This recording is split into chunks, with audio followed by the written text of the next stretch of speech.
별로 이렇게 인기 강사가 아닙니다. 근데 오늘 오전에 김옥 선생님이 강의를 하셨는데 제가 안에서 일하면서 들었는데 너무 강의가 활기차고 좋은 거예요. 막 너무 걱정했어요. 조용필이나 방탄소년단이 무대에 서고 그 뒤에 서는 그런 강사, 가수 이런 느낌이 들었는데 오늘 앞에 1시간은 제가 겪었던 일을 가지고 말씀드리고, 그러니까 어떤 우리 김호 선생님이 전달해 주셨던 어떤 굉장히 지적인 이야기는 아니라 정서적인 이야기가 될 거예요. 실제 했던 이야기. 그리고 뒷부분에는 그래서 제가 하고 싶은 게 무엇인지 옛날에 썼던 제 사업계획서가 있는데, 근데 그 사업계획서 내용이 지금 제가 디멘시아 뉴스에서 기자로 일하면서 계속 접목하고 있거든요. 그래서 앞에 쪽은 굉장히 감성적이고 뒤에 쪽은 굉장히 분석적인 이야기를 할 거고, 그리고 좀 시간을 좀 잘 맞춰서 질문을 받도록 하겠습니다. 질문 시간을 좀 넉넉하게 가지도록 하겠습니다. 예, 저는 어머니와 20년 소풍을 작년에 출간해서 책의 저자인데 이 책이 2번째 책입니다. 그리고 디멘시아 뉴스에서 편집국장으로 지금 여러 돌봄에 관련된 기사와 글을 쓰고 있습니다. 제 프로필인데 2004년에 어머니의 소풍교육 책을 김영사라는 출판사에 했는데, 김영사는 그 전직 대통령, 뭐 대기업 CEO, 뭐 이명박, 김우중 이런 에세이만 냈지 이렇게 그냥 평범한 청년책을 내는 회사가 아니었거든요. 근데 그때 김영사 편집부에서 제 홈페이지 글을 보고 책을 출간하자는 얘기 같이 전해줘서 2004년에 했습니다. 2004년 여름에 우리나라에서 굉장히 큰 사건이 터져요. 혹시 기억나세요? 2004년 여름에 굉장히 흉흉한 사건. 2004년 여름에 유영철 살인사건이 터집니다. 그래서 세상이 다 너무 흉흉했어요. 그래서 언론사 기자들이 좀 이 이야기를 따뜻하게 덮을 수 있는 뭐 미담 같은 소재 없을까 하다가 그때 제 책에 나온 보도자료를 연합뉴스가 보고 대서특필을 했어요. 연합뉴스에 제가 5일 동안 배너로 올라가서 그 주간에 그 포털사이트 검색어 1위가 된 적이 있었어요. 보통 포털사이트 검색어 1위에는 굉장히 사회에서 못된 짓 하신 분들이 먼저 이슈가 있거나 막 와이프를 조광시절 버린 무슨 대기업 회장 이런 분들이 올라가는데, 제 친구가 제가 1위에 5일 동안 있었다고 알려줘서 왔는데, 그래서 그때 일요일 밤에 러브하우스 이런 예능이 있었어요. 아세요? 고개 끄덕끄덕하신 나이 굉장히 많이 드신 분들. 요즘 애들 몰라요. 러브하우스.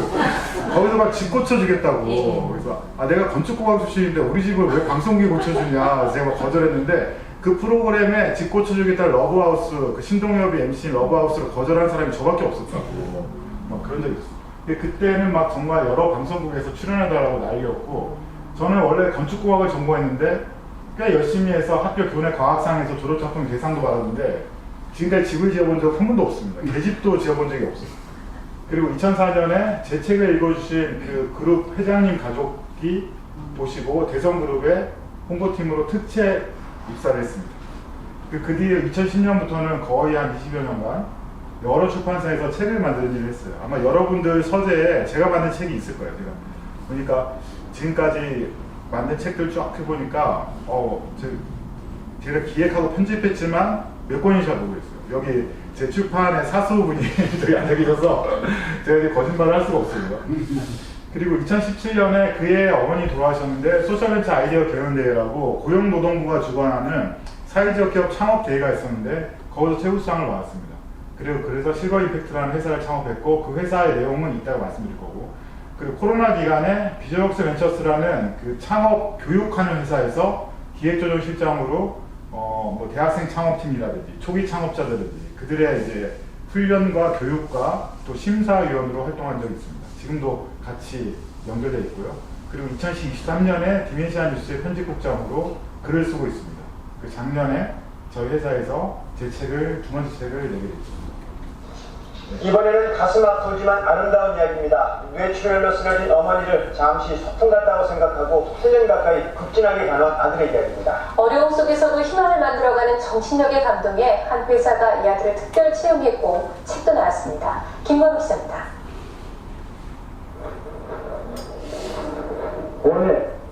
어머니 아들 왔어.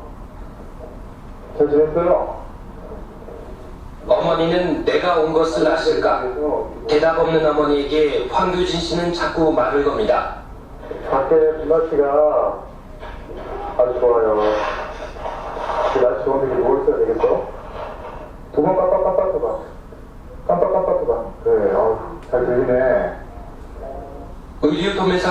아버니 신영애 씨가 뇌출혈로 의식을 잃은 것은 지난 97년 말. 그 후로 지난해 여름 요양원으로 모시기 전까지 황 씨는 7년이라는 세월을 집에서 어머니를 간호하며 보냈습니다. 내가 얼마나 편한지 알죠? 뭐야?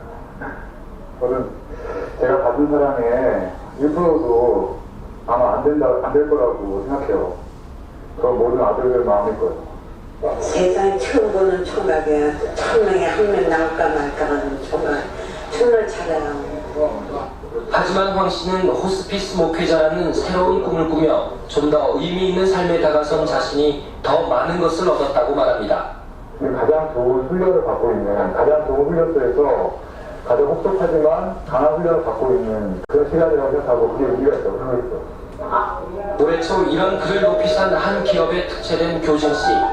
어머니를 돌볼 수 있게 화요일과 목요일은 오전 근무만 하도록 배려해주는 회사가 황 씨는 고마울 뿐입니다.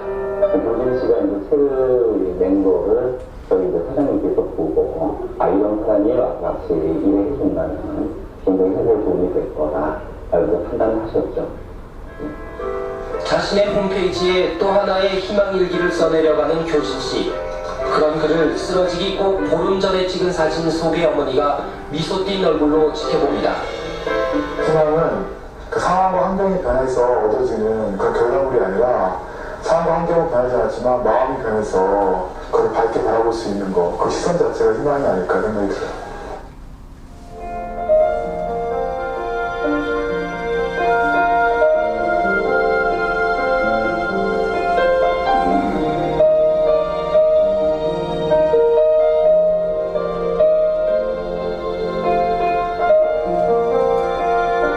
KBS 뉴스 김건우입니다. 네. 뉴스 영상이 제가 멘트 없이 갑자기 튀어나왔는데 이제 클릭하면 나오게 해야 되는데 화면 전환하면서 나왔습니다. 이때가 20년 전이에요. 딱 20년 전. 2005년. 그때가 대성그룹에 입사한 지 한 3, 4개월 됐을 때라 여러 가지로 뭐 새로운 환경에 적응하느라고 굉장히 고군분투하였는데 갑자기 KBS 8시 뉴스에서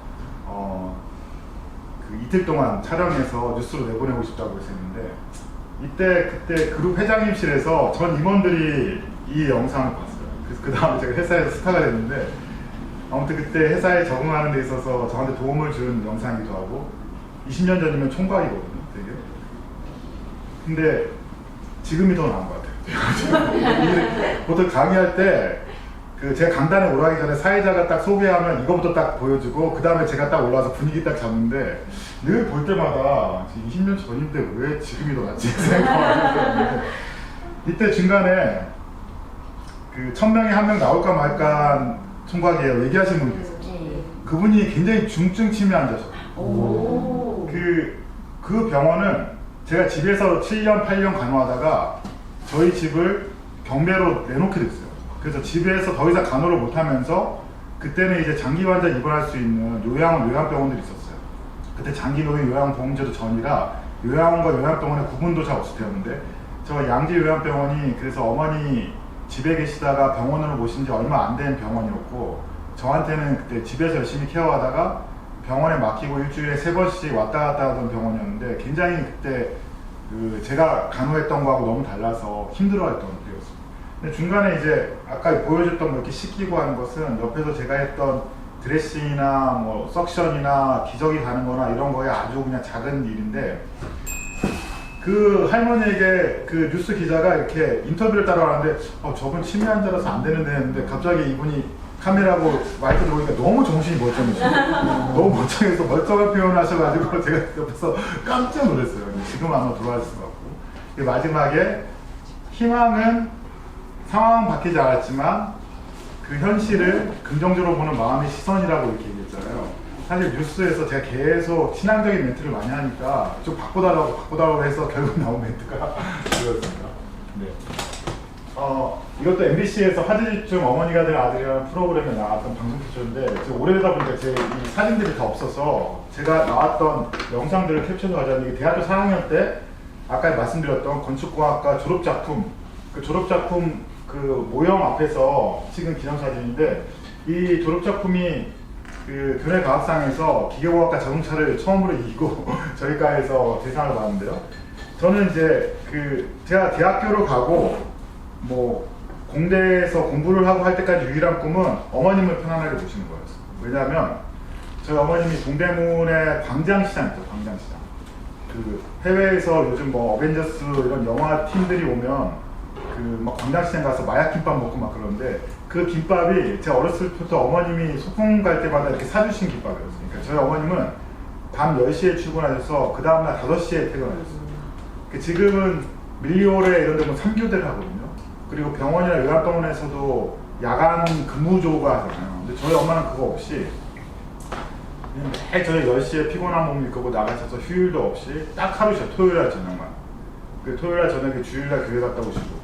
그리고 이제 가게 지방에서 올라온 소매 상인들 대상으로 약간 미씨 주부 대상의 숙녀복 옷을 파시고, 그리고 그 다음에 11시 가게문을 닫으면 을지로에 있는 백화점들 다니시면서 다음 시즌 옷을 이제 알아보시고, 이런 일을 20년 가까이 했어요. 20년 가까이 하시면서 몸에 이제 무리가 오신 거를 대처를 못하셨어요. 보통 우리나라 주부님들, 어머님들 보면은 몸 아프면 그냥 약국 약 먹고, 머리 아프면 두통약 먹고, 잠깐 찜질방 가고 그러지, 근본적인 그 몸의 병에 대한 의심을 하면서 제대로 진단받고 초기에 이제 미리 이제 예방 조치를 하는 분들이 별로 없잖아요. 그때 저희 어머님은 시대는 더 그랬고, 어머님이 쓰러지시고 의식을 잃은 다음에 어머니 화장대에서 굉장히 많은 약봉지를 보고 제가 이제 놀란 적이 있었고, 그때가 1997년 11월 27일이었는데 저는 이제 대학원을 합격해 놓고 그 학교에서 공부하다가 밤에 이제 집에 왔었는데 그 어머님이 병원에 있다고 연락을 받았어요. 저희 어머님이 가게에서 일하시다가 너무 두통이 심해서 이것 좀 심각한 것 같다 그래서 처음으로 일하시다 가게 문을 닫고 광장시장에서 근처에 있는 태계백병원에 가서 진료받으셨는데 그 병원에서 혈압되다가 쇼크를 얻으시고 의식을 잃으셨어요. 근데 그 병원에 그 당시에 응급의학 선생님이 안 계셨어요. 그래가지고 아수라장이었어요. 달려왔을 때는 이미 의식을 잃은 지 한참 지났는데 아무 대처도 안 돼 있어서 제가 119에 전화를 걸어서 지금 우리 어머님이 백병원에서 너무 위독한데 다른 병원 옮겨달라고 했더니 119가 병원으로 왜 출동을 하냐고, 그래서 막 제발 와달라고 사정해서 119 왔어요. 와가지고 어머니 태우고 다른 병원 가는데 근처에 세브란스 병원에 서울대학병원이 있었는데 왜 그랬는지 모르겠는데 왕십리에 있는 한양대 병원으로 왔어요. 이미 골든타임이 다 무너지고, 그 완신에 있는 한양대병원 응급 선생님께 딱 갔을 때 저는 안심했는데 그 선생님이 지금 너무 위독하신데 수술 장비가 준비되어 있지 않다. 그래서 길 건너편에 있는 구이동에 있는 해민병원이라고 작은 병원에 이제 이원을 했어요. 그러니까 요즘 말로 하면 응급실 뺑뺑이를 본 거죠.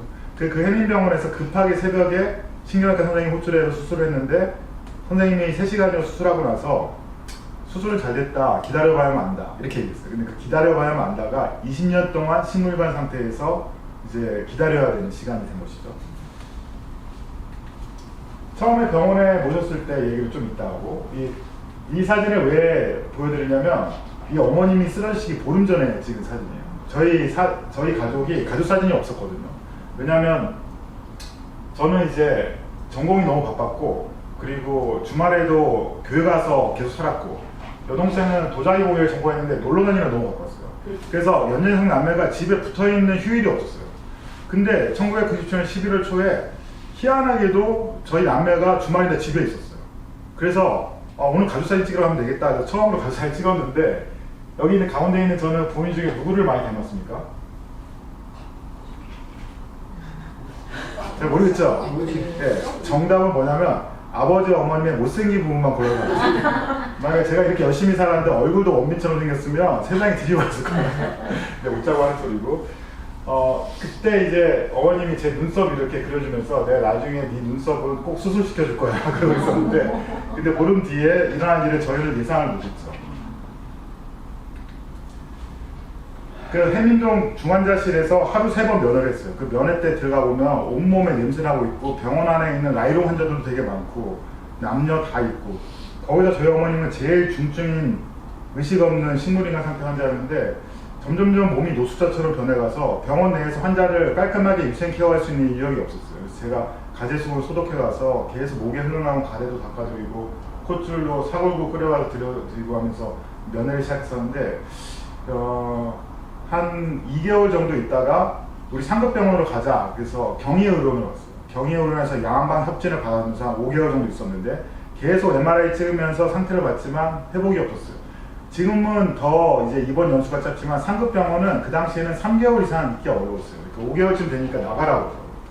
그래서 서울대병원으로 가서 서울대병원도 어째 겨우 갔는데 2주 동안 새로 환자 검사를 다 했는데 어머니를 의학적으로 해줄 수밖에 없다고 병원에서 사망 판정을 내렸어요.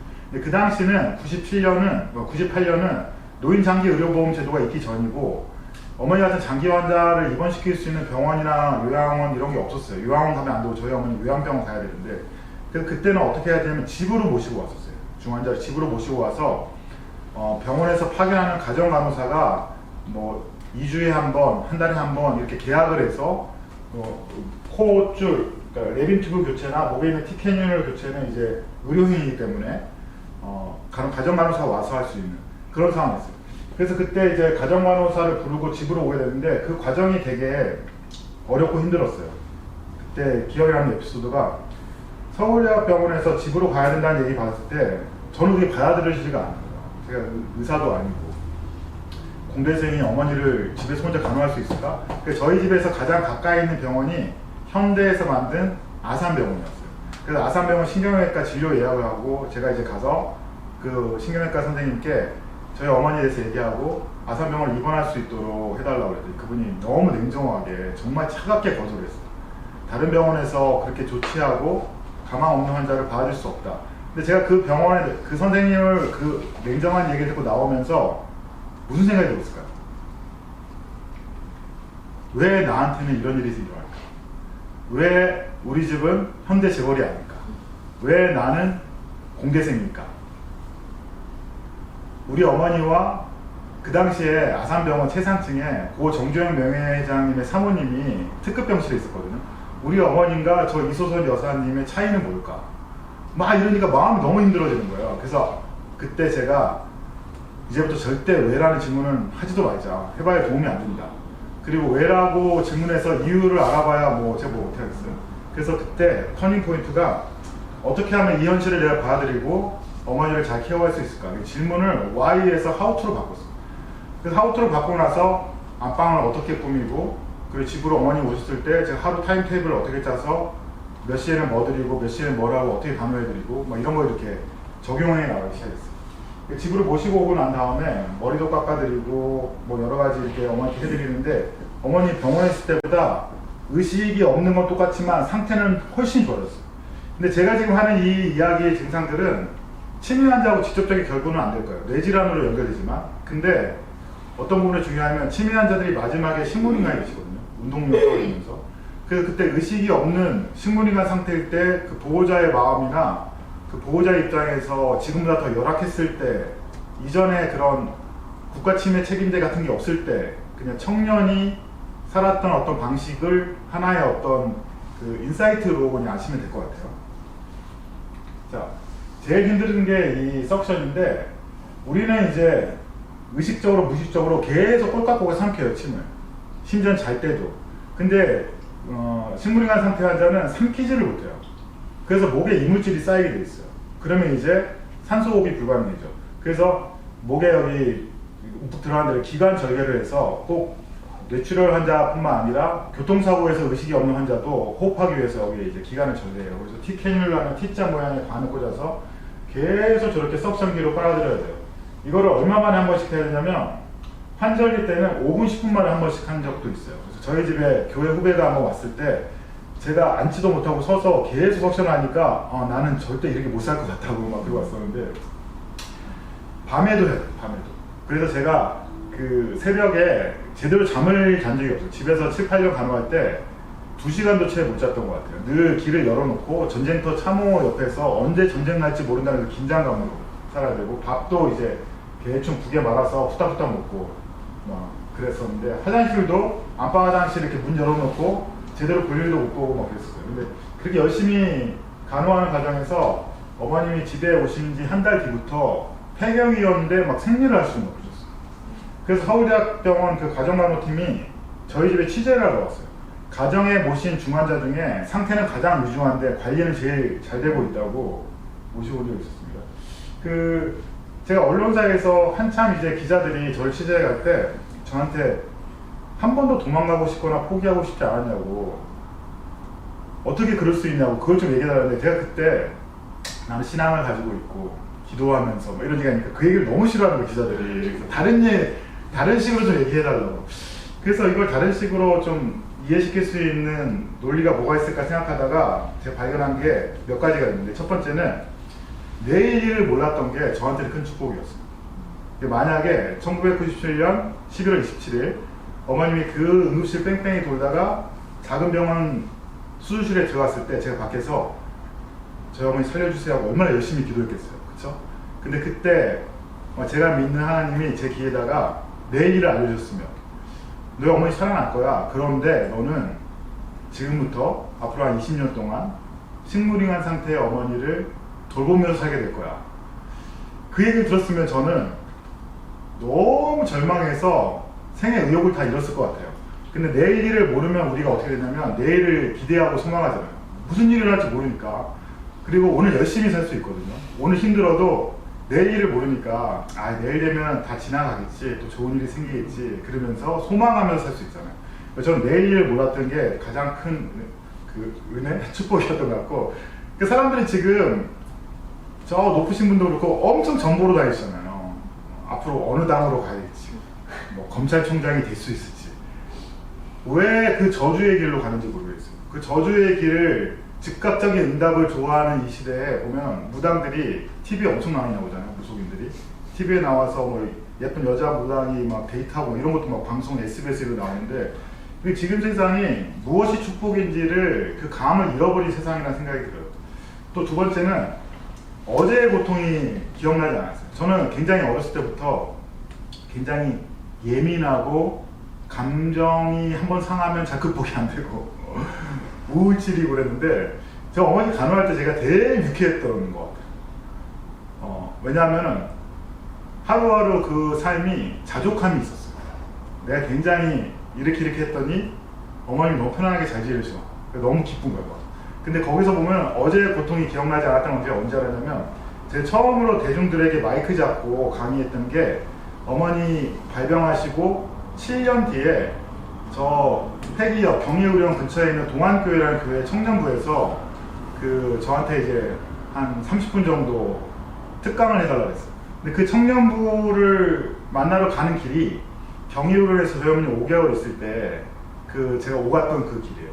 그 당시에는 막 98학번 신입생들이 막 등교하면 저는 밤새 병간호하고 낮에만 잠깐 쓰는 간병인에게 교대하면서 집에 옷 갈아입으러 내려오던 그 길이었거든요. 회기역 그 앞길이 너무 괴로웠어요. 왜냐면 나는 98학번 대학원생이었는데 학교도 못 가고 있었으니까.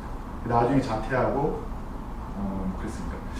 근데 그 길을 7년 만에 가는데 그때 그 힘들었던 고통이 하나도 기억이 안 나요. 그래서 내가 어제의 고통, 한 달 전의 고통, 뭐 7년 전의 고통을 기억하지 않고 사는 게 나한테 기적 같은 일이다, 이런 생각이 들었어요. 그리고 세 번째는 웃을 수 없는 순간에 굉장히 많이 웃으면서 지냈던 것 같아요. 제가 어머니 병간호 할 때 막 되게 쾌활하고. 그래서 이런 불행하고 괴롭고 울 수밖에 없는 날에 많이 웃게 된 거는 내가 기도하면서 많이 울었기 때문에. 그런 약간 신앙적인 영향이 좀 있고요. 네, 그리고 그때 저를 견디게 했던 것은 글이었습니다. 그 당시에는 싸이월드 전이라 개인 홈페이지를 가지고 있던 사람이 별로 없었는데, 제가 늘 교회 홈페이지에다가 제 이야기를 쓰고 기도 제목 올려놓으니까 교회 어떠한 집사님이 저한테 홈페이지를 선물해 줬어요. 그래서 제가 그때 개인 홈페이지를 가지고 있었는데, 제 홈페이지에는 매일 500명 정도 되는 분들이 들어와서 제 글을 읽었어요. 그래서 저는 아침에 어머니 집에서 목욕시켜 놓고 잠깐 어머니 편안하게 주무실 때 그때 하루에 한 편씩 글을 썼던 것 같아요. 근데 이 글이 저하고 연결되는 게, 제가 뭐 문학 관련 학과 전공자도 아니고 문해창작학과 전공자도 아니고 글과 책에 대한 꿈을 가지고 있는 사람도 아니었는데, 처음 제가 교회 나갔을 때 그 교회에 적응하려고 교회 신문반을 갔었어요. 왜 신문반에 가냐? 우리 교회에서 제일 예쁜 애가 거기 있었어요. 근데 그 당시에 편집부장 형이 저한테, 제가 세신자였는데 매주 한 편씩 에세이를 써보라고 했어요. 근데 제가 에세이를 써면 그 예쁜 여학생이 예쁜 손글씨로 옮겨주는 일을 했거든요. 그러니까 제가 얼마나 설렜겠어요. 고등학교 학교 수업은 하나도 신경 안 쓰고 이번 주말에 써야 될 글만 매일 신경 썼어요. 근데 그게 그 당시에는 참 쓸데없는 짓이었는데 우리가 사회가 바라보고 있는 뭐 명문대, 대기업, 뭐 이런 성장과 성공의 어떤 인생의 경험하고 전혀 쓸데없는 짓이었는데 그렇게 열심히 했는데 나중에 보니까 제가 2권의 책을 내고 현재 지금 디멘시아 뉴스에서 글을 쓰는 일을 하고 있는 거예요. 그러니까 인생에서 버려질 게 하나도 없더라. 그리고 그때 집에서 저를 만나려면 저희 집에 누군가 와야 됐어요. 그러니까 저는 잠깐 어머니 식자재 사러 외출할 때 빼놓고는 거의 외출을 안 했거든요. 그러니까 제가 이렇게 수다 떠는 거 좋아하고 사람들 만나 얘기하는 거 좋아하는데 얼마나 답답했겠어요. 근데 그때 매일매일 제가 쓰는 글이 그 정서적인 어떤 고립감을 해소시켜줬어요.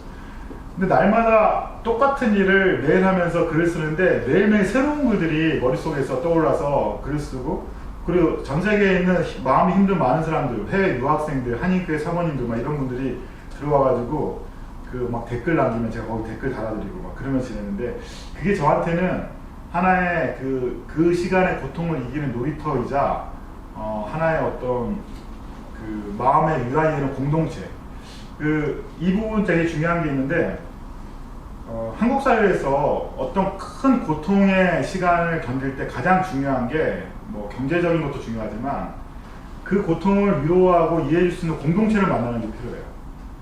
그래서 저한테는 그게 교회였고 그게 없는 분들에게 지금 필요한 게 그 지역사회 공동체 부분인데 돌봄 랩이라든지 그런 부분에서 기사를 많이 쓰고 있는데 그래서 그때 저한테는 그 매일매일 제 글을 읽어가지고 제 홈페이지 손님들 그리고 뭐 매일 저를 위해서 기도해주는 저희 교회 그게 참 큰 힘이었고 나중에 인생을 제가 지금 56살인데 살다 보니까 한 번도 제가 쉬지 않고 글을 써오면서 그리고 책을 만들면서 지금 현재 이렇게 먹고 사는 일까지 해결되는 그런 일을 하고 있다 보니까 인생의 그 고통이 저를 이제 피폐하게 만든 것이 아니라 저한테는 큰 선물이었다는 생각이 듭니다.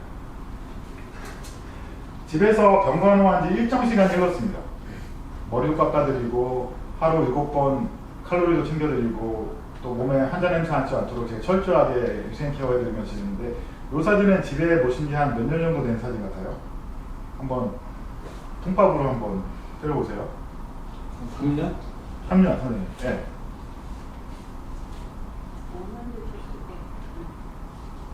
5년에서 6년 사이. 근데 이게 왜 중요하냐면 식물인간 상태의 환자는 5, 6개월 내에 돌아가세요. 욕창 이런 거였어. 그리고 이제 2년이 고비예요. 그리고 요양병원 이런 데 가서 그 정도 기간 지나신 환자들 모습 보면 반지의 제왕이 나오는 골룸과 같은 모습을 했어요. 바짝 말라서 피부가 다 상해서 막 정말 아프리카의 그 소말리아 기아 같은 모습으로 쫓아가요. 근데 이제 5년, 6년 되신 모습인데 저희 어머니가 그 유일하게 열심히 했던 게 교회에 그 구역 예배에 참석하실 때였어요. 그렇게 바쁘고 피곤하신데도 본인 쉴 시간이 없는데도 구역 예배 시간에 꼭 거리사시장에서 떡을 사가지고 구역 예배 함께 하시는 그 아줌마 집사님들 만나고 있는데 그래서 그 구역에서 1년에 한 번씩 새로 바뀐 구역 담당 목사님이랑 저희 집에 오세요. 저희 집에 오셔서 이 모습을 딱 보시는 거죠. 그때 한 분이 신지사님 세상에서 가장 행복한 어머니 같아요. 그렇게 얘기를 했어요. 그래서 제가 그때 깜짝 놀랐어요. 왜냐면 제가 고등학교 1학년 때 처음 교회에 나가면서 계속 했던 기도가 우리 어머니 행복하게 해주세요거든요. 근데 그 어떤 어머니보다 불행하고 고통스러운 그런 병을 얻으셨는데 나중에 시간이 지나니까 저희 어머니 가까이 아셨던 분들이 너무 행복한 모습이라고. 저 코츠라고 목에 있는 의료기구가 없으면 그냥 아기처럼 행복하게 편안하게 주무시는 모습인 것 같다고. 근데 제가 이제 늘 낮밤이 바뀌어서 생활하시는 어머니 모습을 보면서 저는 사춘기가 없었고 뭔가 제가 성공해서 우리 어머니 좀 편하게 해드려야겠다는 생각만 가지고 살았었는데 나중에 이제 시간이 흐르면서 내 기도가 다 이루어졌구나. 낮에도 쉬시고 밤에도 쉬십니까? 밤에 좀 쉬게 해달라고 기도했는데 지금 200%가 이루어진 것 같아요. 그리고 저희 교회가 의사들이 많았어요. 그래서 청년부에 있는 의사들이 저희 집에 다 왔어요.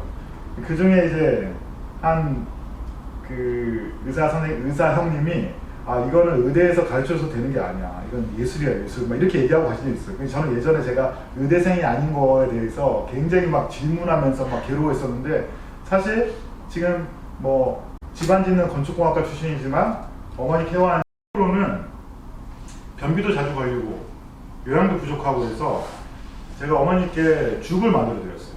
그때 한 7가지 재료를 만들었는데 다진 쇠고기, 우엉, 다시마, 멸치, 당근, 시금치 하나 기억이 안 나네. 오래돼가지고 이걸 다듬어가지고 한 보름치 죽을 만들어서 육회어 드리는 사이사이 간식 시간에 들었는데 그러면서 이제 그 비용 외에는 그 기저귀값 뭐 이런 소모품 외에는 들지 않았어요. 그렇지만 그래도 계속 집에서 이렇게 혼자 견디려면 경제적으로 계속 공급이 돼야 되잖아요. 저희 아버지는 그냥 삶의 소망을 이어서 매일 술 드시는, 그리고 제가 어머니 간호하면서 집에 있는 거 너무 싫어하시는 그런 모습이었는데 처음에 서울대학병원에 집으로 모시고 올 때 저희 교회에서 바자회를 열어가지고 70만 원을 모아서 저한테 갖다 주고 왔어요. 근데 그때는 너무 현실도 미래도 막 낙심이 많이 괴로우니까 그 70만 원 받아도 감사한 마음이 별로 없었어요. 근데 어머니 집으로 모시고 와서 병원 침대 사고 석션기 사고 의료기구 사고 또 환자복 이런 거 사는데 딱 70만 원이 들었어요. 그래서 이미 준비된 금액이었구나 생각이 들었어요. 그 다음에 이제 집에서 초창기에 그 보험회사에서 어머니 가입한 보험은 질병보상금이지 재해보상금이 아니라고. 근데 당시 어머니는 재해라고. 그래서 보험금이 지급 거절되고 있었어요. 웃긴 거는 다른 보험사에서는 재해라고 200만 원 정도 되는 거 줬거든요. 근데 이 보험은 3천만 원인가 4천만 원 보상금이었는데 그게 그렇게 되니까 약간 심사를 까다롭게 해서 안 주는 방향으로 돼요. 그래서 제가 그때 막 열심히 기도했어요. 교회에서도 이 보험금 너무 필요한데 지급 거절돼서 너무 괴롭다고.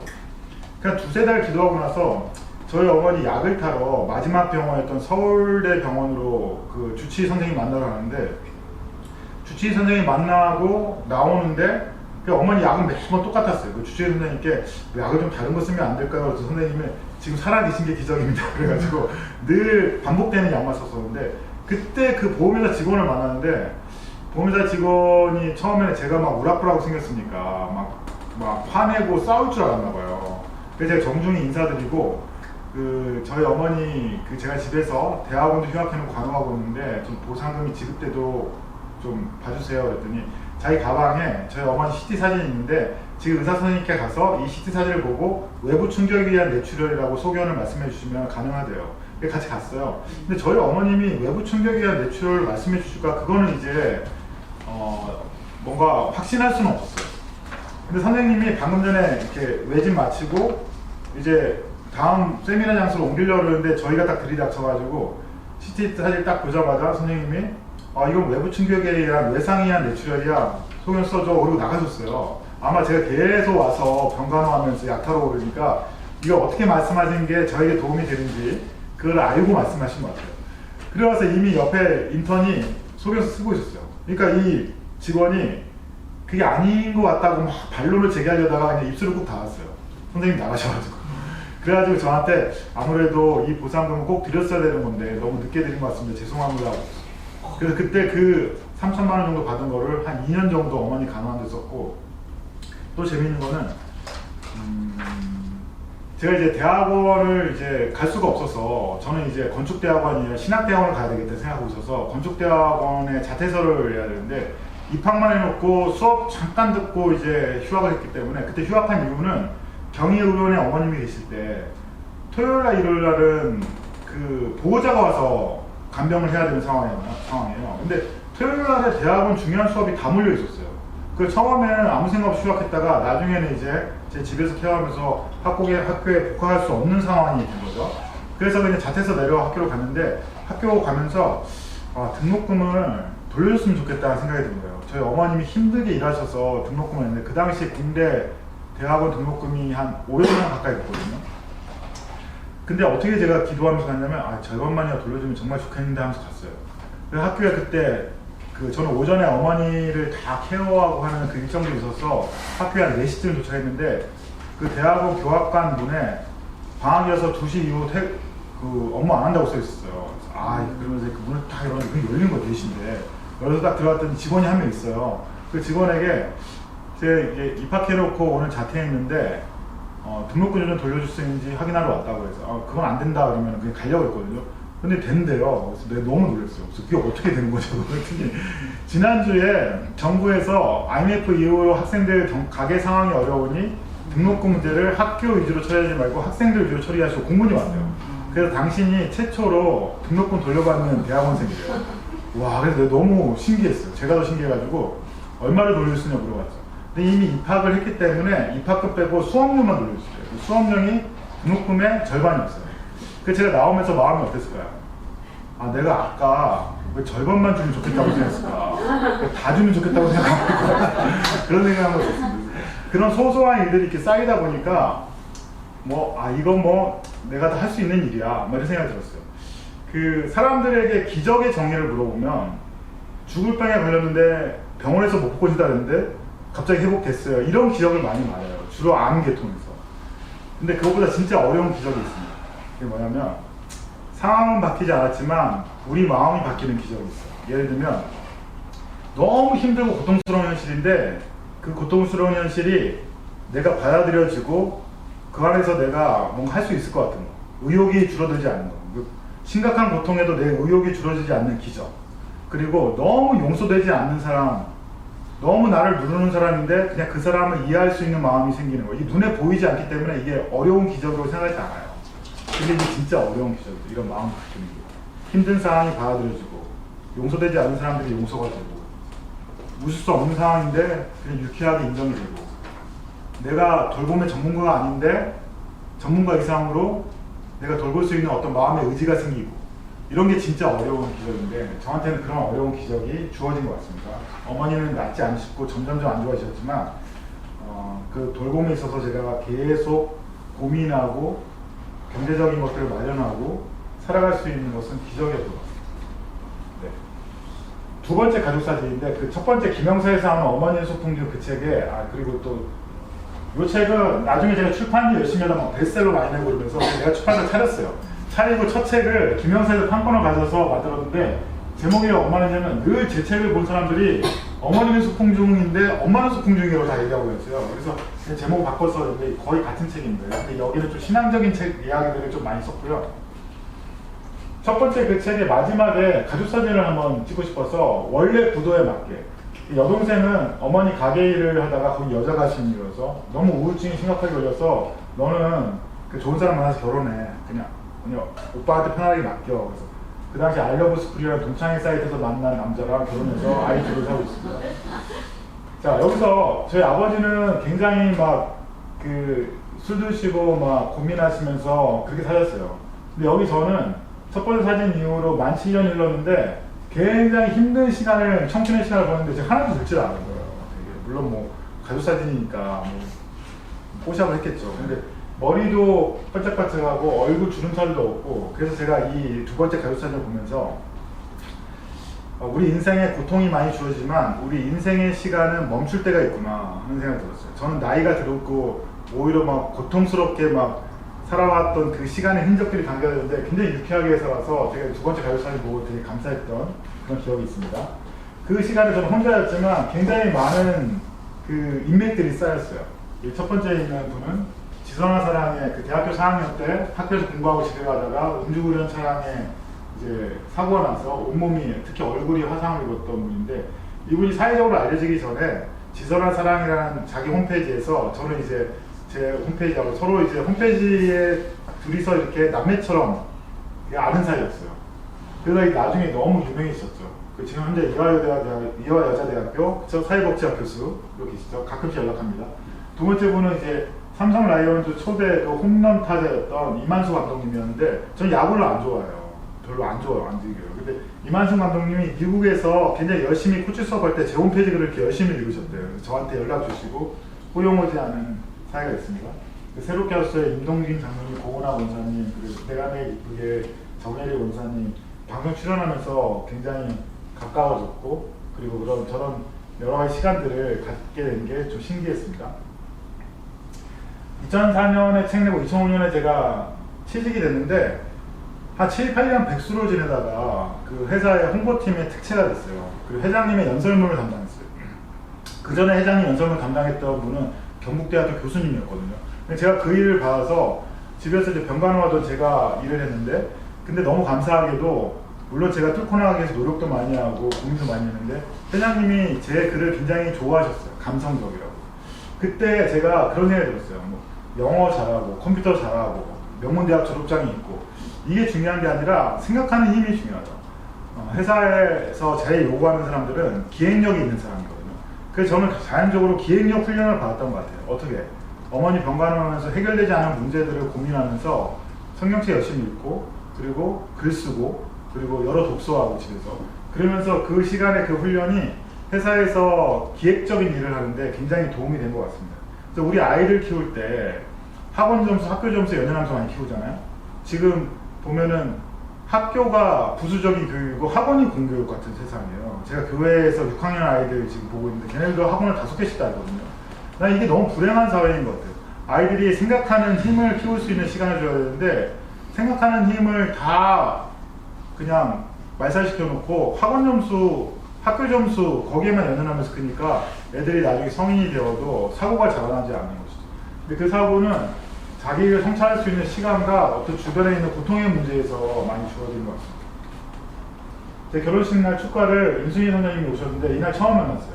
인순이 선생님 어머님이 갑자기 쓰러져서 중환자실에 있을 때 제가 그 우연히 TV에서 보고 제가 연예인들한테 이렇게 뭐 편지 보내고 하지 않는데 인순이 선생님 홈페이지에다가 이제 메시지를 보냈는데 저한테 답을 주셨어요. 예전에 제가 아침마당 나왔을 때 알고 있었다고 달력에 제 이름도 적어놨다고. 그러면 그때 인순이 선생님하고 이제 메일로 주고받다가 제가 이제 결혼한다고 알려드렸더니 그때는 이제 어머니 돌아가셨고 인순이 선생님 어머니는 제 결혼식 날 인순이의 축가를 결혼 선물로 주시겠다는 거예요. 그래서 너무 깜짝 놀랐어요. 제가 그 이전에 저는 결혼할 수 없을 거라고 생각하고 결혼에 대한 생각은 없는데도 아까 이선 교수님 오빠 결혼식이 왔는데 굉장히 유명한 송정미라는 CCM 봉성화 교수가 나와서 특송하는 거 보고 와, 내 결혼식에도 저분이 왔으면 좋겠다 뭐 생각했거든요. 결혼도 안 할 거라고 생각하면서 근데 나중에 내 교수님은 CCM 가수가 아니라 저 팝의 디바가 오셔가지고 내가 마음속에 뭔가 이렇게 부러움을 가지고 있는 것 중에서는 많이 이루어지는구나 그런 생각을 간 적이 있었습니다.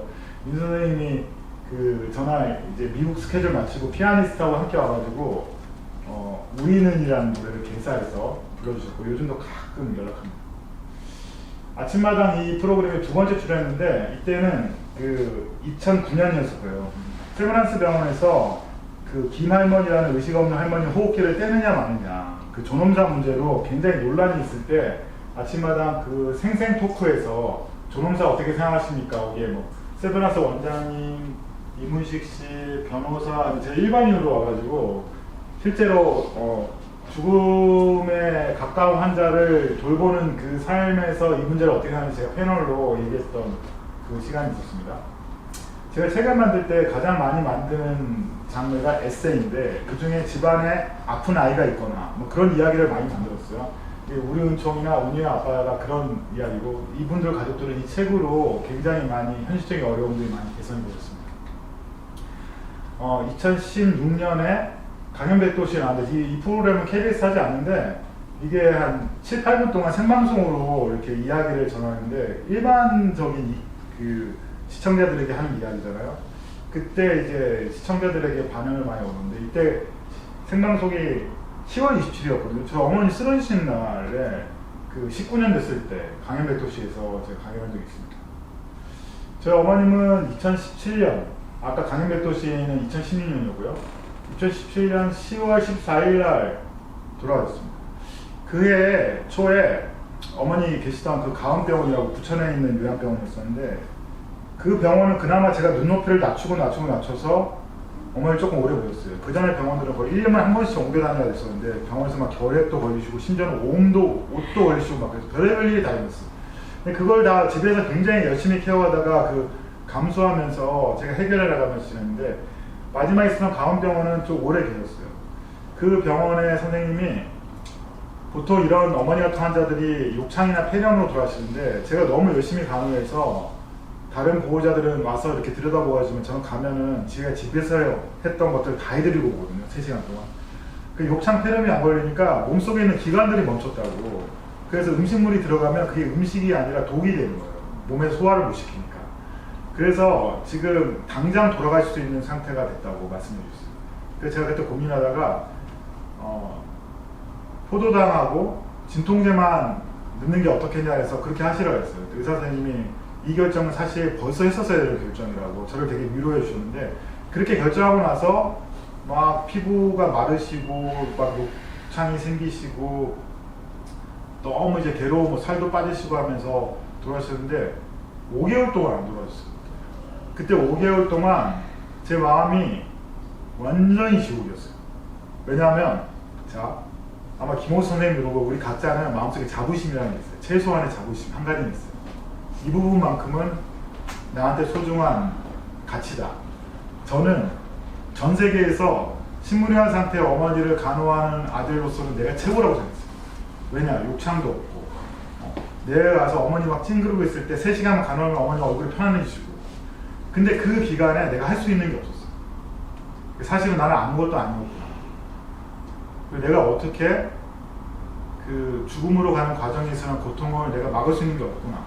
내 자부심이 다 무너졌어요. 그 자부심이 있는 사람은 다른 사람보다 내가 잘났다는 생각을 가지고 있어요. 그거만큼 포기할 수 없는 것다. 최소한 어떤 한 부분에서는 굉장히 교만해요. 그래서 제가 어머니 마지막에 이 5개월 동안 그냥 그게 다 무너졌어요. 다 무너지다가 10월 14일 새벽에, 그때까지 병원에서 호출할까봐 늘 전화기를 옆에 두고 회사에서도 이제 퇴사한 이후에 마지막 시간을 준비하고 있었는데 병원에서 이제 오셔야 된다고 해서 가서 이제 어머님이 제가 가고 나서 하고 손을 보셨는데, 그래서 그때 그 장례식장에 너무 많은 사람들이 오신 거예요. 그동안 20년 동안 어머니 간호하면서 가깝게 멀게 또 전혀 모르는 분들까지. 그래서 제가 굉장히 위로를 많이 받았는데, 그때 저희 어머니는 너무 안 좋은 집에서 우리가 상상할 수 없는 굉장히 좋은 집으로 이사 가셨구나. 그러니까 사실 우리가 이사 가기 전 집을 생각하지 않잖아요. 그렇죠? 새 집에서 잘 누리면 되고. 그래서 사실은 그런 천국의 개념이 없는 분들이 묘지를 예쁘게 봅니다. 그리고 마지막 장례 자체에 별의별, 그리고 어머니 같은 그런 가족 구성원에서는 환자를 제대로 케어하지 않은 다른 가족들이 죄책감에 여러 가지 막 장례식에서 뭐 다른 이야기를 해요. 근데 저는 이제 어머님 천국에 계시니까 어머님의 묘나 어머님의 남았던 흔적은 그거를 이제 옛 것이 되고 이제 어머님은 새 것이 됐다고 생각해서 그때 천국에 대한 묵상을 많이 하면서 마음에 그 20년 동안의 그 특별한 고통의 기간을 잘 졸업했구나 이런 생각이 들었습니다. 근데 이때 기간에 아까 제가 퇴사를 했었잖아요. 그 제가 예전에 다녔던 그 첫 직장에서 신우회를 했었는데, 그 신우회 저하고 가까웠던 과장님이, 저하고 나이 같은데 그 과장님이 어머님이 치매였어요. 10년 동안 집에서 와이프랑 아버님이 치매 케어를 하다가 돌아가셨는데 5월에 돌아가셨어요.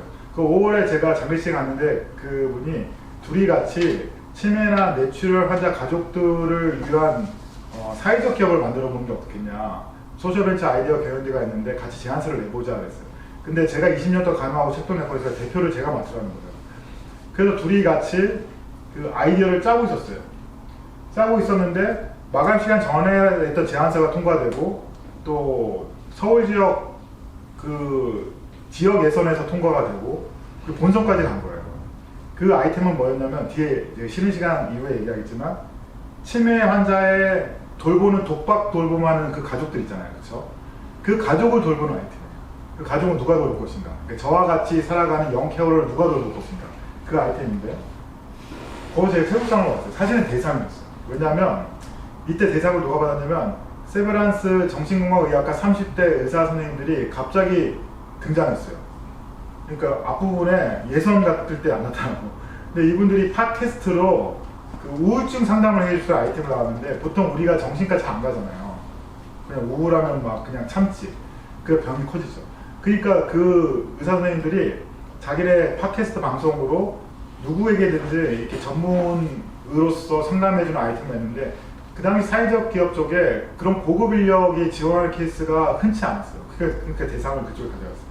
근데 저는 이제 그 중환자 가족, 특히 뇌질환 중환자, 치매를 비롯한 뇌질환 중환자 가족을 돌보는 걸 했는데 처음에는 그게 사업이 되겠어 하는데 막상 결승전에 가니까 심사위원 센터에 있는 분이 그 형님이 요양을 하시는 분이었는데 제가 이 아이템을 내니까 이게 너무 필요하다고 극찬을 해주셨어요. 그러니까 다른 심사위원들이 덩달아 저거 괜찮은 사업인가 보다 하고 점수를 잘 주셨는데, 그래서 제가 소셜벤처 아이디어 경연대회에서 한국 앞에 있어요. 한국 1000만 원 받습니다. 근데 이때가 어머니 돌아가시고 나서 한 달 뒤였거든요. 하늘에서 엄마가 나한테 선물을 주셨구나 하는 생각이 들었습니다. 왜냐면 어머니 아니었으면 저는 생각도 안 할 그런 경연대회였기 때문에. 그 이후에 고려대학교 산학단에 그 인큐베이터 센터를 차리고 제가 처음에 했던 것은 치매 인식 개선이었어요. 그 치매가 너무 많은 사람들이 걸리는데 너무 사람들이 몰라. 그래서 이게 치매가 알아둬야 될 병이고 상식적인 병이라는 것을 잘 전파하기 위해서 팟캐스트를 만들었어요. 지금도 팟캐스트에 25개 에피소드가 있는데 여기 가운데 계신 유경 선생님은 어르신 사랑 연구회, 그리고 엄마의 공책, 그 CBS 아나운서 굉장히 MC를 잘 보시고 있는데 전 패널로 오셨는데 자기 메인 MC 보시겠다고 나서주셨어요. 뭐 어머니 10년 동안 모셨던 제 직장 동료였던 공동 창업자고 제가 이제 사회도 보면서 원고도 쓰면서 같이 했던 그 시름시름입니다. 시름시름이 뭐냐면 시름시름 알다의 시름과 그 시름시름 아는 게 싫다 그래서 시름이에요. 시름시름. 그리고 또 하나 했던 거는 그 치매 가족들 이렇게 모아서 좀 쉬게 해드린 거. 공연도 보여드리고 또 사례 강연도 하고 여기 최강욱 선생님은 시어머니 치매를 9년 동안 모신 분인데 또 며느리가 이렇게 시어머니 시아버지 모시는 게 흔치 않은데 굉장히 그 특별한 일이죠. 그래서 여기 정신건강의학 선생님이 나와서 이렇게 그 질의응답하시고 그러는데 정말 치매로 이제 힘든 분들인데 질문은 너무 단순한 거예요. 치매는 왜 걸려요? 치매는 못 나아요? 막 이런. 왜 알츠하이머라 그래요? 근데 그거를 이렇게 해결해 드리는데 정말 뜨거운 질문 시간이 나와서 이 치유 콘서트가 성황리에 끝났습니다. 이 치유 콘서트가 잘 끝나고 돈이문 박물관 마을 그리고 금천구청 여기서 요청 와가지고 제가 그때 사실은 매출은 없고 굉장히 사회적 서비스를 열심히 그 활동을 했습니다.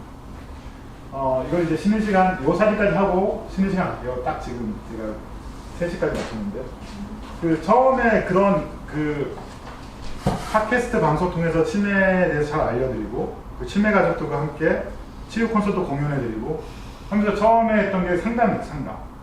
그래서 이제 그 무료 상담을 딱 깔았는데 이런 병에 걸렸을 때 사람들이 상담받아도 잘 안 와요. 그냥 주변에 치매 전문가다 하는 사람들이 주소 들어서 하는 얘기들 듣고 그냥 그런가 보다 하고 그걸 띄워놓을 정도. 왜냐하면 이게 노화되는 과정에서 그냥 왔구나 이런 병이어서 그 병을 좀 잘 알고 준비하고 대처하려고 하기까지 노력하는 사람들이 사실 많지가 않아요.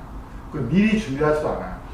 우리나라 사람들이 미리 준비하고 열심히 준비하는 건 뭐냐면 아이들 교육과 강아지예요. 그래서 제가 이제 실버산업 박람회 이런 데 가보면 어르신들이 와가지고 많이 이렇게 보고 가실 줄 알았는데 노인복지 관련 기관들 사람들만 와요. 어르신들은 아주 한두 명 있어요. 뭐 공짜로 나눠주는 거 없나. 근데 바로 옆에 그 유아 박람회를 하면 막 사람들이 막 들려요. 거기에 뭐 해외 명품 무슨 유모차 이런 거 막 사람들 되게 관심 갖고. 근데 그 옆에 줄 서서 못 들어가는 박람회가 펫 박람회야. 그러니까 우리 한국 사회 현실은 어르신들은 그냥 늙어가시면서 유산이나 많이 남기시는 존재로 이렇게 생각하고 아이들은 막 열심히 부모가 쏟아부으면 이 아이가 장래가 닿을 수 생각하고 그냥 펫은 그냥 너무 애지중지인 거예요. 이런 시대에 지금 살고 있더라고요. 근데 여기 앞에 있는 그 내담자 여자분은 동덕여대 대학원 태권도학과 대학원생인데 어렸을 때 아버지 어머니 맞벌이 하는 너무 바쁘시고 할머니 손에 컸어요. 근데 그 할머님이 치매에 걸리신 거예요. 그러니까 손녀딸로서 자기를 키워준 그 할머니 치매에 대해서 너무 알고 싶은 거예요. 상담을 왔는데 굉장히 무거운 주제지만 먼저 이런 아픔을 경험했던 저희 둘이 이렇게 하니까 분위기 굉장히 화기애애하죠. 그래서 굉장히 아프고 힘든 것도 그걸 깊이 먼저 경험한 사람들과 대화할 때는 이거 편안한 그 마음을 위로하는 그 실제적인 이야기 할 수 있다. 그래서 그런 부분에서 제가 이제 활동을 하다가 디멘시아 뉴스로 왔습니다. 이 이후에는 실제로 제가 약간 그때 했던 사업 계획들 말씀드리면서 지금 현재 우리나라 그 치매 전체적인 시스템을 현황에서 필요한 게 무엇일까 그 부분을 같이 얘기하는 시간을 갖기로 하고요. 3시 1분인데 3시 10분에 9분 동안 쉬고 다시 모이겠습니다.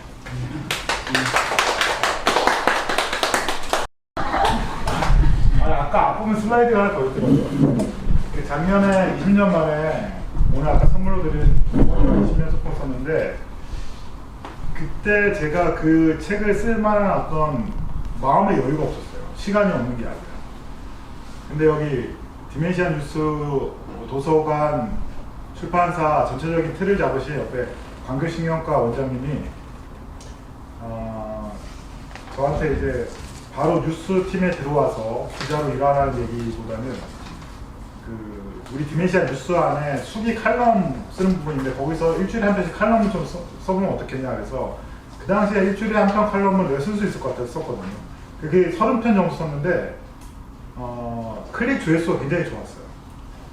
그러니까 전체 집에서 0캐로의 시간 이후에 12년 돌아가시기까지 돌아가신 이후에 아까 제가 말씀드렸던 어떤 삶을 추구하는 것까지 전체적인 이야기를 쓰다 그래서 사실 지금 나와 있는 책은 첫 책을 안 읽으셔도 첫 책의 과정들이 조금 들어있어요. 그래서 지금 첫 책은 여기 보면 이제 중고시장에 있는 책을 싹 쓸어와가지고 우리 기사님이 이쪽에 많이 있는데 지금 이제 두 번째 책을 읽으시면 그 전체 이야기를 볼 수 있고 그 책을 나와서 이제 한국 사회에서 신간하려면 책의 존재를 알아야 돼요. 옛날에는 우리가 서점을 자주 갔거든요. 대학생들도 서점에 많이 오고 서점에 가면은 꼭 내가 원하는 책을 안 사더라도 내가 원하는 앨범 뭐 관심 갖는 분야 뭐 샀거든. 이걸 쇼룸 기능이라고 하는데 지금 현재에서는 쇼룸 기능이 없어요. 그러니까 내 머릿속에 키워드를 꽂혀야만 검색해서 그거를 온라인으로 사는 이런 구조인 거예요. 그러니까 출판사나 저자 입장에서는 이런 책이 존재한다는 키워드를 사람들에게 전달하기 위해서 저자와의 만남, 북콘서트 이런 거 굉장히 많이 하는데 첫 번째 북콘서트가 교보문고에 있었는데 SBS 이영미 아나운서님 사회를 보였습니다. 두 번째 북콘서트는 그 핫한 홍대 앞에 있는 초록리본 도서관에서 했는데 개구먼 김지선 씨가 사회를 봤습니다. 세 번째 북콘서트는 이 자리에서 했는데 그날 이제 사회는 제가 봤어요. 왜냐하면 세 번째 하니까 좀 콜라보 공연이 필요할 것 같아서 용인 해바라기 요양원의 배정 원장님 제가 인터뷰했던 굉장히 선진화된 요양원을 하시는 분 그분을 초청했고 여기 사진은 안 나왔는데 강동구 치매한 십자 홍종석 센터장님 정말 치매에 대해서는 전문 강사거든요. 그분이 오셨고 근데 그날 신익영 앵커님이 여기 용인에 사시는데 저하고는 좀 한 10년 이상 가까이 지냈는데 오셔가지고 같이 함께 해주셨습니다. 오카리나 연주 있었고 그래서 작년에 책 나와서 제가 이 디멘시아 뉴스에서 했기 때문에 이 도서관에서 강의도 할 수 있었고 그리고 이 유영미 아나운서나 신익명 앵커님은 저희 디멘시아 뉴스의 연재 칼럼니스트예요. 격월로 두 분을 제가 섭외해서 시니어에 대한 은퇴 이후의 삶에 대한 좋은 글들을 써주고 있습니다. 그래서 저는 어머니 병간을 오래 집에 동안 혼자 하면서 굉장히 특별한 사회적 인연들이 많이 생긴 것 같아요. TV에서만 보시던 분들을 이렇게 막 만나게 되고 교제 나누게 되고 자, 오늘 두 번째 시간에 앞에 했던 내용에 대한 질문을 좀 받고 넘어갈 거야 아니면 뒤에서 몰아서 할까요? 몰아서 좋습니다.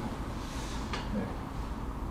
제가 이제 실버 임팩트라는 회사를 차리고 그러니까 현재 이 회사의 아이템들을 현재 디멘시아 뉴스 편집부터 하면서 같이 결부해서 많이 생각하고 있는데 제목이 치매 등 뇌질환 환자 가족들의 가정재난 첫 도움입니다.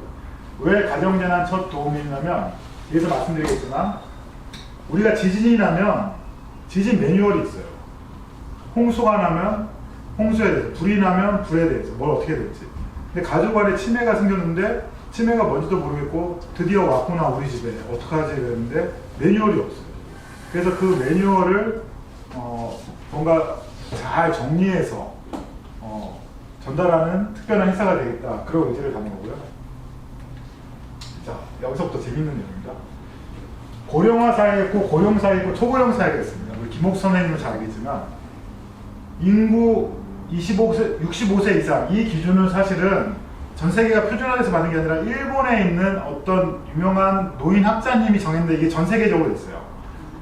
전체 인구의 65세 이상이 7%면 고령화 사회다. 14%면 고령 사회예요. 그런데 20%부터는 초고령 사회라고 해요.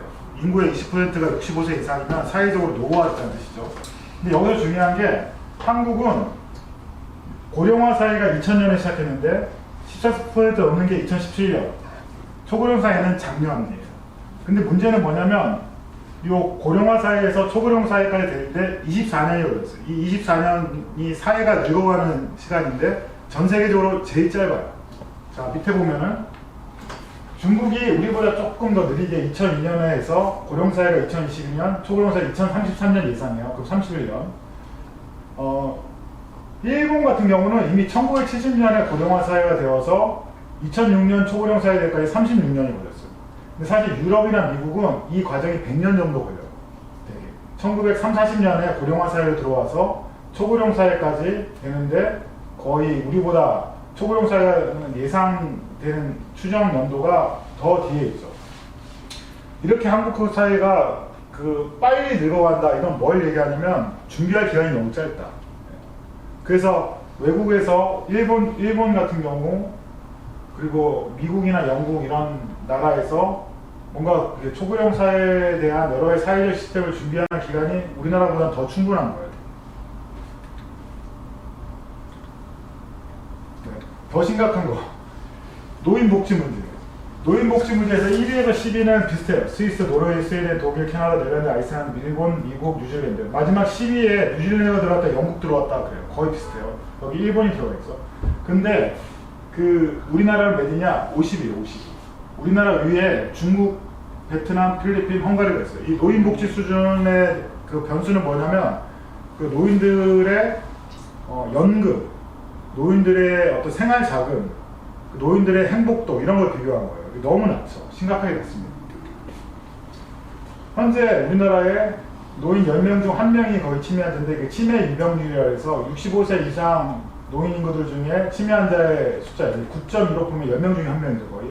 그리고 시간상 계산하면 10.5분마다 1명씩 치매 환자가 발생하고 있다는 게 돼요. 그리고 현재 작년에 중앙치매센터에서 발표한 자료에 의하면 2026년에 101만 명이 될 거라고요. 현재는 한 93만 명 정도 되어 있고, 근데 이게 저희가 기사 쓰다가 나왔는데 저출산 고령화 사회위원회에서 갑자기 올해 치매 환자 수가 130명이라고 이렇게 돼요. 그러니까 약간 통계는 저출산 고령사회위원회가 어떤 목적을 가지고 좀 맞는 것 같아요. 정확하게 전통적으로 쭉 내려온 통계는 중앙치매센터예요. 중앙치매센터는 100만 명을 2026년 내년으로 보고 있습니다. 근데 저출산 고령사회위원회는 이미 100만 명을 통과했다고 보고 있고, 거기에는 여러 가지 변수들 중에는 MCI 환자를 어떻게 볼 것인가 막 그런데 경도인지 장애는 잘 몰라요. 본인이 병원 가서 진단받기 전에 잘 몰라요. 그래서 그런 것까지 막 포함해서 좀 부풀렸던 것 같아요. 자, 여기서 2040년 200~500만 명인데 제가 한번 이 장표를 만들면서 이 101만 명의 수는 어느 정도의 규모일까를 알아봤어요. 101만 명은 우리 지나다니는 택시들 보잖아요. 택시 숫자가 24만 5천 대예요. 그러니까 치매 환자 수는 택시 수의 4.1배. 그러니까 지나가는 택시의 4배가 치매 환자예요. 그리고 편의점 굉장히 많잖아요. 편의점이 약 5만 3천 개예요. 편의점의 숫자보다 19배. 그리고 시내버스가 3만 5천 대거든요. 시내버스 3만 5천 대에 29배. 잠실 야구장 자수수가 2만 5천 석인데 이 2만 5천 석을 40번 가득 담긴 거. 그리고 김홍수 선생님이 살고 계신 세종시 인구가 41만 명인데 치매 환자 수는 세종시 인구의 2.5배예요. 그러니까 어마어마한 숫자죠. 그러니까 이런 수의 101만 명이 언제냐면 내년이 된다고 보고 있습니다. 이 치매 환자를 가족이 케어할 때 드는 관리 비용과 시간, 근데 이 통계는 제가 이 사업 캐스를 준비할 때 2017년 통계이기 때문에 지금 좀 달라질 수 있어요. 늘어난 쪽으로. 매일 6에서 9시간, 저는 어머니 24시간 돌봤는데, 그리고 연간 한 2천만 원 정도의 비용이 들고, 이거를 국가적인 어떤 경제적 수치로 보면 연간 134조예요. 국가 치매 치료 관리 비용이 2012년에 10조 3천억을 잡고 있고 2050년에는 134조 지금 잡고 있습니다. 여기서 중요한 거, 한국인의 사망원이 크게 3가지가 암, 심장질환, 뇌혈관 질환이에요. 치매는 이 뇌혈관 질환에 들어가겠죠. 그런데 여기서 중요한 게 각각의 의료비로 보면은 뇌혈관 질환이 제일 높아요. 5천만 원이 넘어요. 그리고 70세, 79세 사람들이 가장 많이 질병에 걸려 돌아가시는 이 숫자인데 여기에 제일 많이 들어가 있는 그 질환이 뇌혈관 질환. 정말 이렇게 뇌혈관 질환, 치매와 뇌혈관 질환이 우리 인생에서 굉장히 중요한 부분을 차지하고 있습니다. 근데 이 특징이 있습니다. 이 3개. 뇌혈관 질환과 암과 심장 질환의 특징 뭐가 있을까요? 한번 생각해 보시죠. 뇌혈관 질환의 벽을 세워서 암, 심장 질환 하나를 묶어서 이 2가지 질환과 뇌혈관 질환의 가장 결정적인 차이.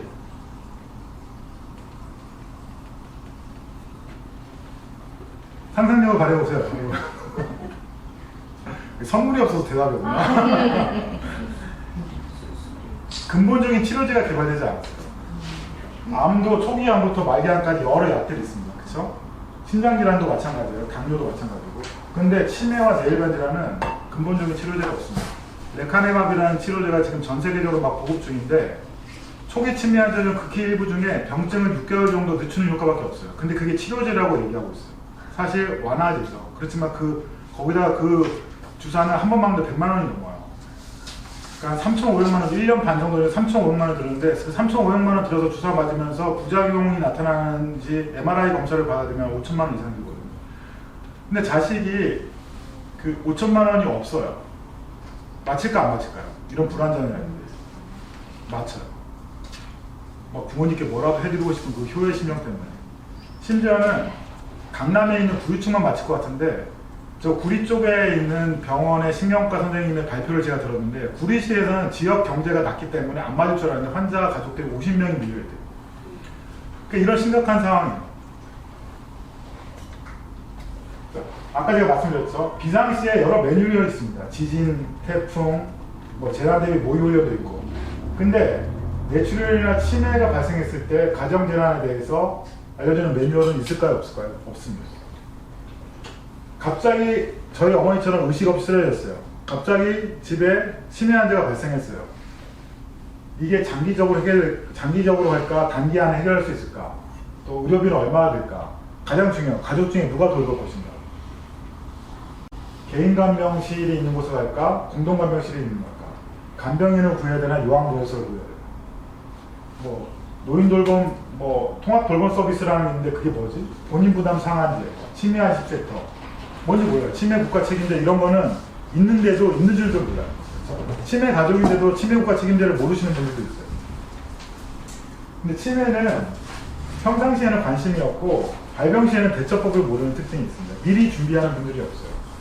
그래서 발병되고 나면 굉장히 많은 시행착오를 겪고 시간과 비용이 소모되고 어떨 경우는 방치돼가지고 초기에 뭔가 할 수 있는 걸 다 놓치는 경우도 있습니다.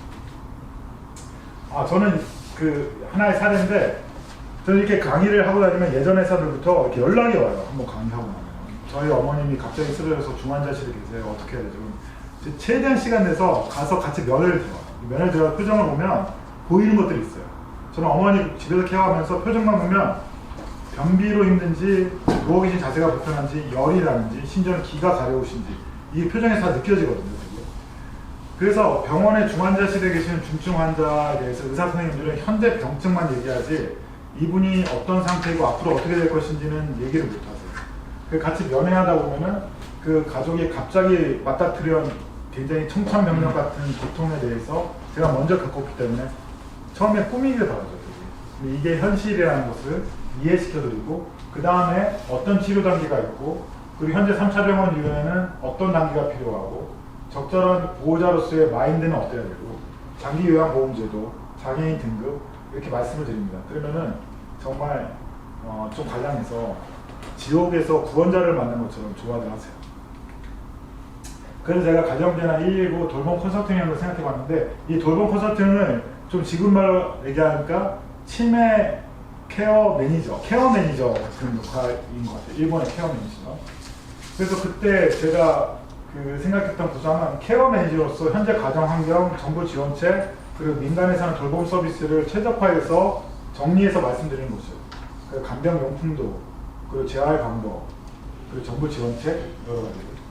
누군가는 이런 것들을 정리해서 말씀드려야만 위로도 되고 앞으로 이 고통의 문제를 현실로 설계할 수 있는 데 도움이 되니까 시간이 절약되고 비용이 줄어듭니다.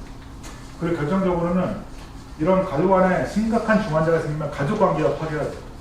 그래서 그동안 눌러왔던 거 이게 누구 때문이다 막 치매에 걸린 게 그 가족이나 치매 환자가 죄를 많이 지었기 때문에 걸린 게 아니거든요. 저희 어머니 같은 분도 평생 가족을 위해서 애쓰다가 20년 동안 식물인간 상태가 됐잖아요. 이거는 인과응보적으로 어떤 원인이 잘못 살았기 때문에 생기는 게 아니에요. 물론 생활 습관에 문제가 있겠죠. 매일 믹스커피를 하루 5잔씩 먹는데 살이 안 찔 수는 없는 거죠. 그래서 그런 부분에 있어서 상담을 통한 불안감에서 굉장히 중요합니다. 그 외국에는 영화 같은 데 보면은 알코올 중독자 모임, 뭐 가정폭력 모임, 그래서 자조 모임 있잖아요. 서로 자기 이야기를 하면서 이게 나 혼자만 고립된 문제가 아닌데 우리나라 그런 게 별로 없거든요. 그래서 그런 문제도 필요한데 제가 그런 문제까지 좀 고민을 해봤습니다. 신규 일자리 창출, 그 회사를 만드는 것에 가장 중요한 것은 일자리 창출이에요. 창업의 목적을. 그때 제가 타겟팅한 게 뭐냐면 우리나라의 간호사 자격증을 가지고 있는 사람 중에 절반만 활동해요. 나머지 절반은 여기 간호사 계시네. 자, 뭐 육아하다가 힘들어서 그만두시기도 하고 뭐 여러 가지 이유로 라이센스 있는 분의 절반 활동을 안 하세요. 요양보호사 자격증은 더 심각해요. 거의 23%만 활동해요. 왜냐면 그냥 따놓으시는 거예요. 나중에 내가 도움이 될까. 근데 요양보호사로 실제로 방문 간호나 시설 요양을 하면 애쓰는 거에 비해서 급여가 너무 낮아요. 그리고 막 요양시설에서 환자 뭐 조금이라도 실수하게 하면은 막 엄청 막 감정적인 그런 공격들이 들어오고, 가정 방문 그 요양 서비스 하려면 한 환자에 3시간 방역되거든요. 4시간까지 가능한데 그 추가 1시간은 이제 본인 부담해야 되고, 그랬을 때 받을 수 있는 금액이 얼마 안 돼요. 그래서 실제적으로 현실적으로 요양보호사로 일하려면 새 집을 방문해야 돼요. 이게 얼마나 힘든지 몰라요. 새 집 방문해서 교통비 따로 안 줘요. 그러니까 이런 상황 속에서 요양보호사 하는 사람은 우리 가족 중에 누가 아프면 내가 그거 가족 요양할 거야. 가족 요양도 한 달에 받는 돈이 20만 원대거든요. 근데 그런 현실 속에서 그런 분들을 케어 매니저로 좀 키우려고 생각하고 있었습니다. 그래서 그런 케어 매니저와 함께 돌봄 컨설팅, 초기에 발병 초기 환자 가족 상담하고 뭔가 경험을 가지고 있는 그 전문가로서 공감대를 형성해주고 조언해주고, 그리고 간병요양 정보 플랫폼, 제가 어머니 간호하다 보니까 그 사람들이 가장 힘들어하는 문제가 그 간병인 문제예요.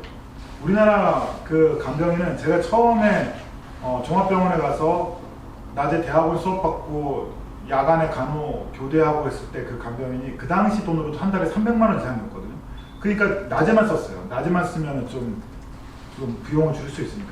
근데 그 당시에 간병인들은 가정이 깨진 분들이 많았어요. 그러니까 특별한 기술 없이 생활비를 벌 수 있는 분들. 근데 굉장히 어려웠어요. 환자 보호자들은 간병인이 저 상전이에요. 환자 보호자는 의병정 무증이 있어요. 무증. 그러니까 이분들이 휴일이나 명절 때 그 유급 휴가를 요청할 때 안 보내드릴 수가 없어요. 환자에게는 또 다른 간병인 구해야 되고 또 손도 타야 되고. 세월이 지나가지고 요즘에 그 병원에 그 간병인들은 어떤 분이 계시냐면 중국에서 오신 분들이 대부분 있어요. 그분들이 뭐 환자에 대한 이해나 사명감이 있겠어요. 돈 벌러 왔는데. 그러니까 요양병원에 여러 가지 사건들이 일어나는 거예요. 설사하시는 분은 계속 케어하기 어려우니까 막 항문을 기저귀를 막 막아준다든지 막 이런 일들이 일어나는데, 그러니까 이 간병인이나 요양보호사는 진짜 개선이 필요해요. 그 젊은 분들도 전문직으로 들어올 수 있는 부분. 현재 이제 대선 후보 주요 2분의 공약을 제가 어제 분석했는데, 안타깝게도 간병이나 요양보호사 그 대상자들에 대한 공약이 없어요. 그냥 환자 보호자나 환자 가족들을 위해서는 여러 가지 내놓으셨어요. 그 중에 중요한 것이 간병비 급여와 간병비 급여를 어떻게 하겠어요? 건강보험료 올리는 것밖에 없어요. 조세 부담을 2분 다 얘기하고 있고. 근데 사회가 전체적으로 나아지려면 사회 전체가 좋아지기 위해서 세금을 좀 더 내는 게 맞는 것 같아요. 이 얘기하면 베네수엘라가 망한 거 봐라 그러는데, 사실 북유럽 국가들 세금이 엄청 높아요. 근데 북유럽 국가의 행복지수는 매년 1등이에요. 그러니까 전체적으로 우리가 세금 많이 내고 약자들이나 취약한 사람들이 많이 이렇게 좀 도움받고 그런 쪽으로 사회가 가야 되지, 현재 국민연금도 지금 재정이 목말라지는데 국민연금 가지고도 이제 뭔가 사회 전체가 이익을 받는 게 아니라 내가 낸 거에 얼마 받냐 이것만 잘 생각하잖아요. 이러면 사회가 전체적으로 뭔가 취약한 사람들, 힘든 사람들, 내가 또 취약해질 수 있고 힘들 수 있고 그거에 대한 보호책이 없는 것이죠. 자, 그리고 간병용품도 생각했어요. 왜냐하면 저희 어머니 간호할 때 제가 매번 이제 병원 갈 때마다 사는 게 기저귀 2가지. 저는 어머니 평면 기저귀와 함께 흡수력 좋은 기저귀 같이 했거든요. 그리고 집에서는 저는 휠체어 탈 때만 팬티 기저귀를 채웠어요. 답답하니까. 근데 병원에서는 무조건 팬티 기저귀 채워놓고 그 안에 오물이 가득해도 막 모르는 경우가 되게 많거든요. 근데 그 간병용품도 질적으로 되게 있어요. 되게. 그래서 조금 더 적절한 가격에 품질 좋은 거. 그 저같이 써본 사람만 알죠. 그리고 비닐 장갑, 티슈, 뭐 이런 것들. 그래서 그런 걸 잘 세팅해서 보급하는 것도 필요할 것 같고. 그래서 접수부터 관리까지 뭔가 이제 한 라인을 개선한 거죠. 그러니까 이걸 생각하면서 그랬어요. 병원에 중환자들이 생기면은 그 부분에 있는 친구나 가족들이, 친척들이 막 걱정해서 와요. 걱정해서 병원비 쓰라고 5만 원, 10만 원 이렇게 주고 와요. 근데 그 5만 원, 10만 원보다 제가 어머니 중환자실 있을 때는 이 일을 먼저 경험한 사람이 와서 내가 궁금한 것들 좀 대답해주고 내가 물어보고 싶은 것들 얘기했으면 좋겠다는 생각이 들었어요. 그래서 그런 부분에서 이렇게 만나줄 수 있는 어떤 전문가가 필요하지 않을까 생각이 들었죠. 그때 제가 이 비즈니스 모델을 만들었어요. 첫 번째 A. 그 와서 이게 10만 원 주고 가는 거 대신에 뭔가 이제 실버 임팩트의 케어 매니저를 연결해 줍니다. 그 가서 환자가 궁금해지는 거 다 대답해주고 간호관명 경험 노하우. 저 같은 경우는 어머니 중환자 있을 때 그 사촌 형의 아내, 사촌 형수님이 간호사였는데 와가지고 욕창 생기지 않게 환자 등을 어떻게 들어서 어떻게 두들겨드리고 가장 욕창 생기기 쉬운 엉덩이뼈와 그 발 뒤꿈치는 어떻게 케어해야 돼 이거 질문을 들었거든요. 근데 그게 너무 도움이 됐어요. 근데 그런 도움들, 적병한 어떤 소모품이라든지 어떤 제도적으로 하는 게 알려준 게 A. 두 번째 B는 긴급 감염 서비스에서 단기적으로 이제 간병인이 필요한 경우가 있어요. 그 경우를 포함시키는 거. C는 병원을 옮겨야 할 때 옮길 병원들에 대한 정보와 병원들에 대한 그 여러 가지 자료들을 가지고 접수를 대해줍니다. D가 병원 동행 서비스인데 참 그 이거를 해놓고 나서 나중에 시간이 좀 흘렀거든요. 시간이 좀 흘렀는데 갑자기 케어닥이라는 회사가 제가 이제 흥미롭게 보는 스파크랩 투자대에 딱 나와가지고 자기가 전국에 있는 병원들 요양병원을 등급화했다는 거예요. 이거 내가 한 2017년에 생각했었는데 근데 저는 그때 그 케어닥의 젊은 팀들처럼 시금을 막 같이 모여서 막 모텔에서 자면서 전국을 돌아다니는 그런 상황이 아니었어요. 그리고 최근에 제가 디멘시아 뉴스에서 인터뷰했는데 고리드유라는 회사가 있었는데 거기가 뭐냐면 병원 동행 서비스하는 거죠. 그 병원을 계속 가야 되는 부모가 있는데 휴가를 다 썼어. 회사를 그만두지 않으면 내가 병원을 모시고 갈 수가 없어. 이제 그런 문제를 해결해주는 고리드유가 있는데 그때 제가 요 CD의 케어당 모델하고 고리드 모델을 제가 2017년에 이미 설계를 했더라고요. 그래서 그런 부분에서 공감대 형성을 통해서 상담하고 설계하고 전문가 멘토 그룹이 지원하고 다양한 채널, 자체 사이트나 또 소셜 커머스나 뭐 그런 어떤 돌봄 용품들 채널을 활용해서 경쟁력을 강화하고 그리고 실제 돌봄 콘서트가 직접적으로 간호간병에 대한 자기 그 전문가로서의 그런 어떤 도움을 드려서 간호 환경을 업그레이드하고 이런 것이 우리 사회에 필요하겠다. 전 세계에서 가장 많은 기부를 하고 있는 그 빌 게이츠 계좌가 있어요. 빌 앤 멜린다 게이츠. 이 두 사람 부부였는데 지금 이혼한 걸로 알고 있는데 사회 문제는 혼자 해결할 수 없다. 그 지속적으로 늘어나는 치매나 뇌질환 환자는 그 가족들을 돕는 일은 혼자 해결할 수 없기 때문에 함께 솔루션을 제안해야 된다. 그렇게 생각을 해서 이런 케어 매니저를 제가 2017년부터 생각해 왔었고요. 회사를 만들었을 때 매출을 증빙해야 되는데 거기서 중요한 건 굿즈 상품이 있어야 돼요.